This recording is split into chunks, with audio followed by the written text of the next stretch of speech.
friends, and welcome back. If you're new here, I'm Haley. I create nature-inspired videos and magical recipes. Today, I want to invite you to join me as I create an Enchanted Autumn Tea Party. As always, I'm going to be sharing all the recipes and decor tips with you. For this party, I was inspired to create something really whimsical and fun, with lots of pumpkins, cozy recipes, and fall colors.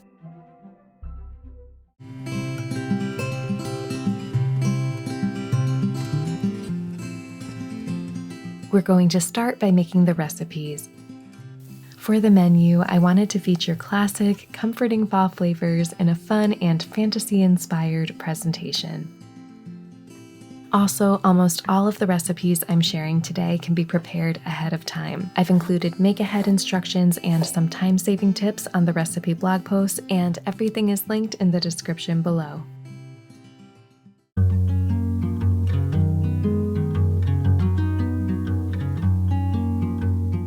These adorable stuffed mini pumpkins are full of cozy, comforting fall flavors. They're so much fun to eat, especially because you can eat the pumpkins themselves along with the delicious, savory stuffing.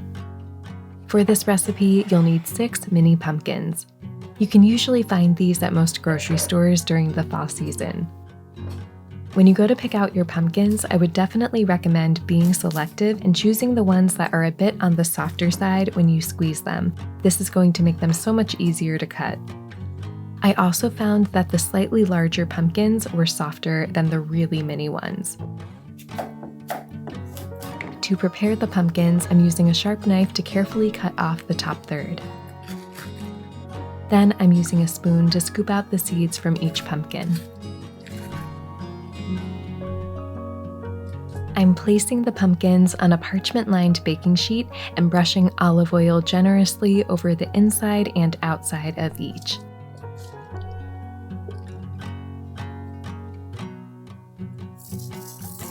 I'm adding a sprinkle of salt and a little bit of pepper, and then I'm placing them into the oven to bake for about 30 to 35 minutes, or until the inside of each pumpkin is fork tender.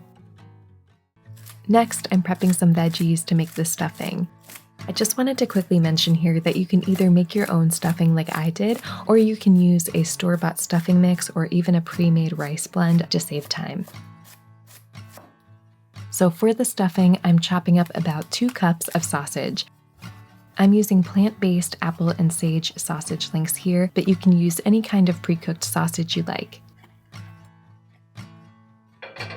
Then, to a large pan over medium heat, I'm adding about 2 tablespoons of olive oil and the chopped sausage, and cooking for about 5 minutes until it's lightly golden brown.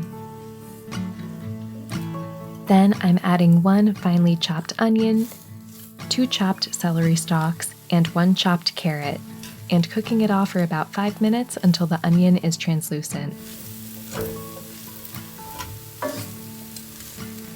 I'm adding a splash of apple cider vinegar to deglaze the pan. This is going to help get all those flavorful caramelized bits off the bottom of the pan and mixed into the stuffing.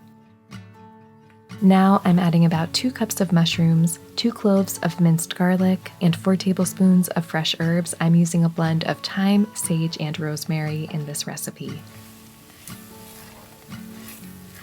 After that's cooked down, I'm adding about 1 3/4 cups of vegetable broth and a half cup of rinsed wild rice blend. I'm giving everything a quick stir, and once it comes up to a low boil, I'm placing the lid on the pan, reducing the heat, and letting the stuffing simmer for about 35 minutes.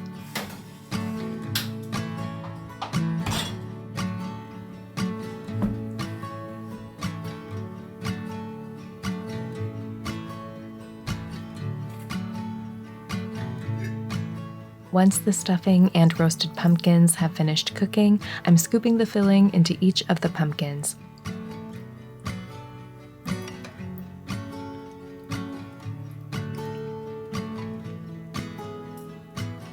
I'm sprinkling some Parmesan cheese onto each pumpkin and placing the lids back on top before serving. This recipe can be made ahead of time, but you'll want to store and then reheat the roasted pumpkins and stuffing separately before assembling them. I've written out the full instructions on how to do this in the recipe blog post.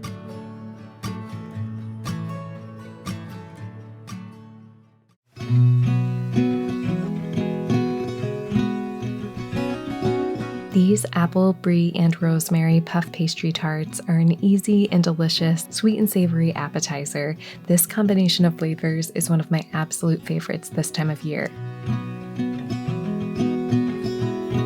To begin, I'm rolling out a puff pastry sheet onto a floured surface. Then I'm cutting the pastry into 9 even pieces. I'm spreading about a tablespoon of apple butter onto each piece, followed by a sprinkle of chopped walnuts and some minced rosemary. Then I'm slicing a wedge of brie into bite-sized pieces and topping each puff pastry with some brie. I'm folding in the corners and then the edges of each pastry. I'll add a few apple slices onto each piece, transfer them to a parchment-lined baking sheet, and brush the edges with an egg wash. Finally, I'm sprinkling the tarts with some sugar and popping them into the oven at 400 degrees for about 10 to 15 minutes until the edges are lightly golden brown.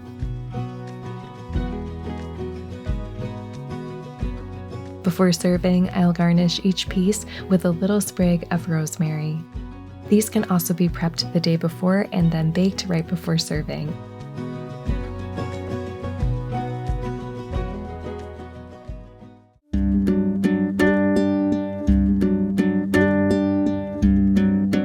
This savory butternut squash and red lentil dip is a fantastic make-ahead appetizer for autumn parties. It's super flavorful and delicious with veggies, crackers, and bread.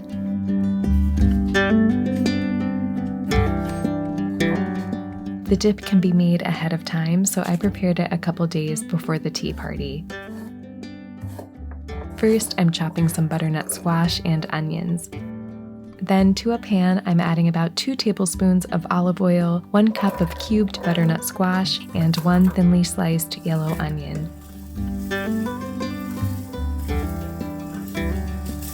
I'm seasoning the veggies with some salt and then sautéing for about 12 minutes, stirring frequently until the squash is soft and the onions are a deep golden brown.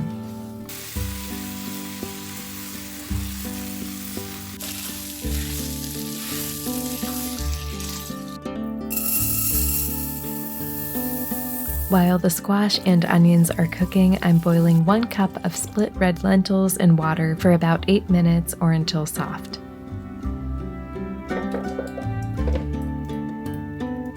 Once the lentils have been drained and cooled, I'm adding them to a food processor along with the butternut squash and onions, about 1½ teaspoons of kosher salt, and the juice from 2 lemons.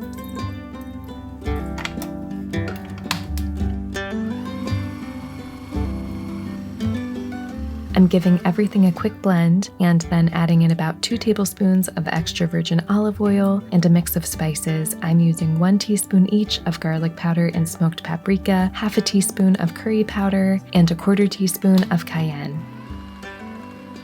I'm giving the mixture another blend until it's nice and smooth, and then I'm going to keep this in the fridge until it's ready to serve.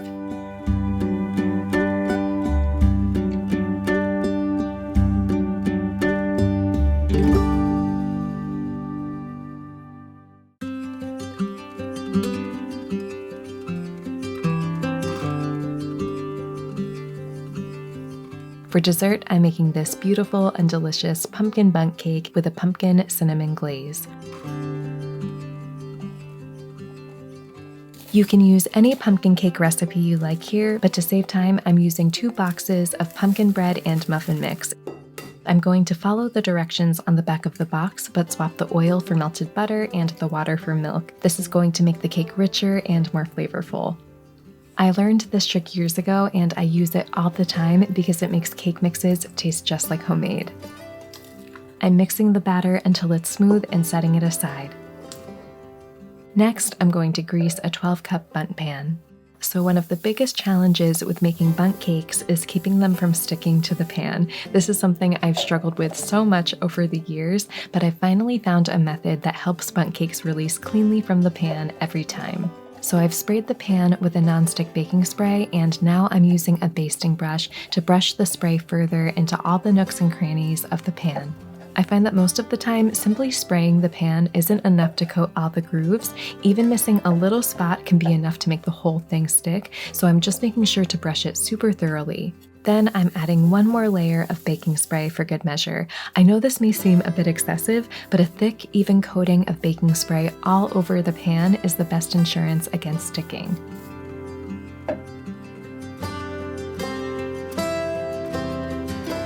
Next, I'm adding my batter to the pan and popping this into the oven to bake at 350 degrees for about 55 to 60 minutes, or until a toothpick inserted into the cake comes out clean. As the cake cools, it's going to create condensation in the pan, which can lead to sticking, so we'll want to remove the cake once the pan is still warm but cool enough to touch. I'm placing the base of my cake stand on top of the pan and then flipping it over and carefully removing the pan from the top.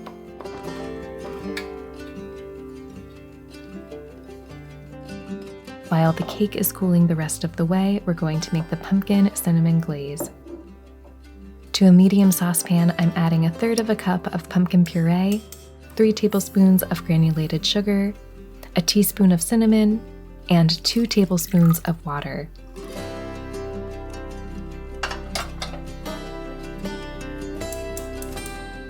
I'm bringing the mixture up to a simmer, whisking continuously, and then cooking it on low for about 5 minutes. Then, to a bowl, I'm adding 4 cups of powdered sugar, a tablespoon of milk, and the pumpkin mixture, and whisking everything until it's completely smooth.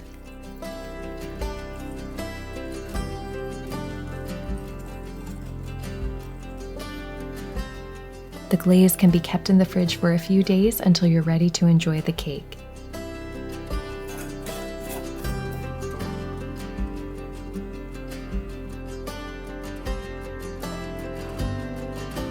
Before serving the bundt cake, I'm drizzling some glaze over the top and then garnishing it with some dried orange and blood orange slices, along with some chrysanthemums. These flowers are edible and food safe, and they make a really pretty garnish.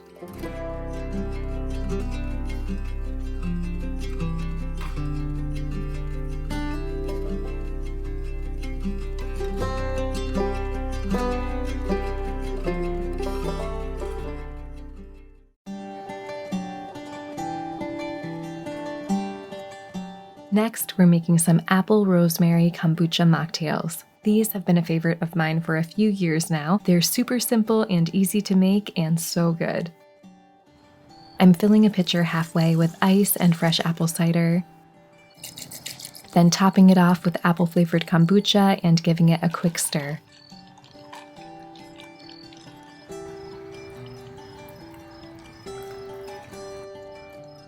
To serve, I'm pouring the drink over ice and adding a sprig of rosemary and a cinnamon stick to each glass. This is going to infuse it with just a hint of rosemary and cinnamon. These flavors taste so good with apple cider.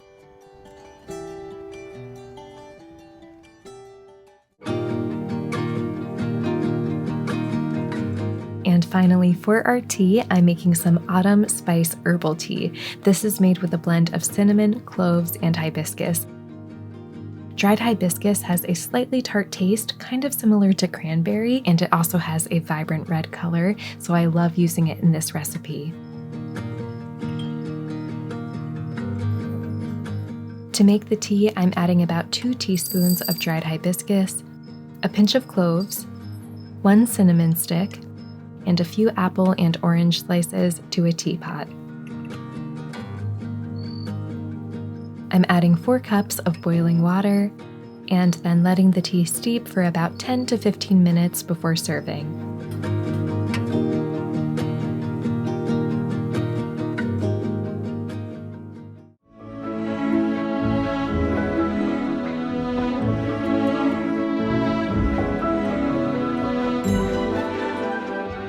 For this tea party, I wanted to decorate with as many pumpkins as possible and lots of fall colors.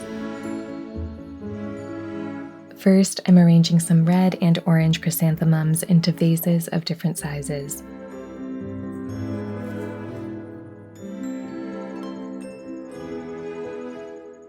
I also picked up some pumpkin trees from the grocery store. These are actually a variety of eggplant that resembles a pumpkin, and I love them so much for fall decorating. Next, I'm going to make some pumpkin candle holders. I'm taking a mini pumpkin and carving a small circle into the top, roughly about the size of a tea light candle. Now I'm just shaving down the sides of the circle a bit more until the candle fits inside. This is such a fun, easy craft for fall dinner parties and celebrations.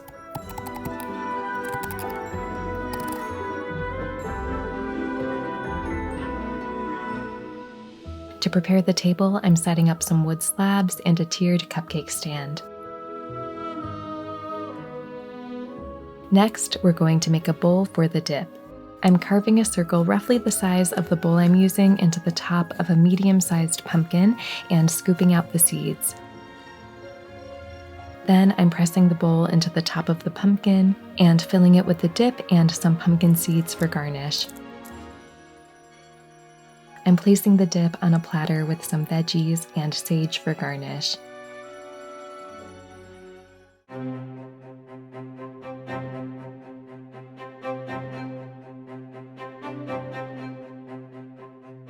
Next, I'm arranging the stuffed mini pumpkins on the cupcake stand and placing some crackers and rosemary sprigs on the bottom tier. Then I'm adding the apple and brie puff pastry tarts.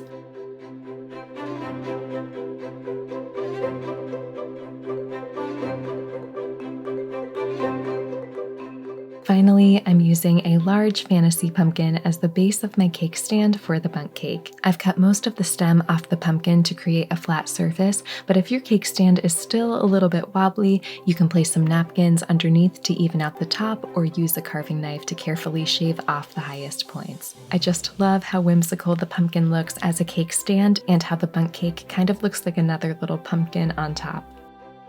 Now that the table is set, it's time to start our tea party.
So my friends, I hope you enjoyed this video. It was so much fun to make, and I hope it inspires you to create your own Enchanted Autumn Tea Party. Thank you so much for watching, and I will see you next time.